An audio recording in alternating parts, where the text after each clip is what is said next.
To perform the tensile test on UTM and find UTS, ultimate tensile strength, yield stress, proportional limit stress, breaking stress, nominal and true, Young's modulus of elasticity, percentage elongation, percentage reduction in area, Poisson's ratio of the given specimen, material.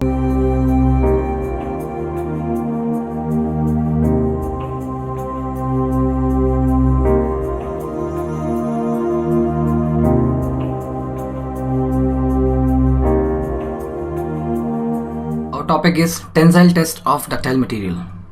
Before we start what is tensile test, let us first study something about ductile and brittle material. Now what is ductile and brittle material? Ductile material, a material which undergoes extensive deformation under the action of loads before failure, is called as ductile material. Example is mild steel, aluminium, copper and many other material, etc. Brittle material is a material which undergoes little deformation under the action of loads before failure. Example is cast iron. Mechanical properties of most of the materials, whether ductile or brittle, can be easily studied by a test called as tensile test. A tensile test. What is tensile test? Tensile test can be carried out on a standard specimen of the shape as shown in a figure of diameter d and length L by applying tensile load on its axis. This test is carried out on a machine called as universal testing machine. The specimen is loaded between the two jaws of the machine, and by hydraulic means loads are applied so that tensile load is applied on the specimen.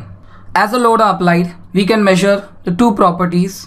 In the tensile test, as the load is applied and gradually increased, we can continuously measure properties, which is sigma is given by P upon A, where A is the original cross-sectional area. We can also measure the strain E, which is given as delta L by L. The tensile test is carried out on the specimen until the specimen fails or breaks. From the start of test up to the failure, we measure the stress and strain and we plot it on a diagram called as stress strain diagram. We plot the stress on y-axis and strain on x-axis.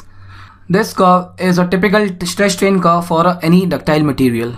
Initially, when no load is applied, we have stress is equal to 0 and strain equal to 0. It is denoted by point O.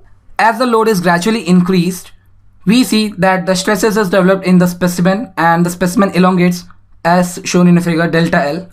So the stress strain curve increases in this fashion. As load is gradually increased, both stress and strain increases. It has been found that the material elongates and the stress is directly proportional to strain up to some load. That is, the ratio of stress and strain is constant. This fashion continues up to point P. The material is said to be in an elastic state. Elastic state means that when the applied load is removed, the material again go back to its original size and shape. As the load is gradually increased, we see that both stress and strain increases and the material elongates as shown in a figure. From point O, the stress is directly proportional to strain, and it has been found that the ratio of stress and strain is constant. This fashion continues up to a point called as proportional limit. The material is said to be in an elastic state. Elastic state means that when the applied load is removed, the material again go back to its original size and shape. Now beyond point P, there is a small region up to point E where the material still exists in elastic state, but the stress and strain is no more linear. So point E is called as elastic limit. Even if the load P is removed, the material won't go back to its original size and shape. That means there will be permanent set of deformation induced in the bar or specimen. Now this plastic region is also called as yielding region. Yielding has a characteristic that there is a considerable increase in strain in this region and negligible increase in the stress. Now the curve follows an S path. The point of maximum stress on this yielding region is called as upper yield point, whereas the point of lowest stress in this yielding region is called as lower yield point.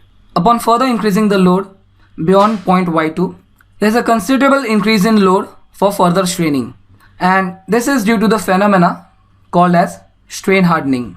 This curve again rises up, and point U is called as ultimate tensile point or ultimate tensile strength of a material. Ultimate tensile point is the maximum stress encountered in a tensile test of a material. Beyond point U, ultimate tensile point, we see that there is a localized reduction in the cross-sectional area at the weakest point of the material. This is called as necking. This continues until the material finally breaks.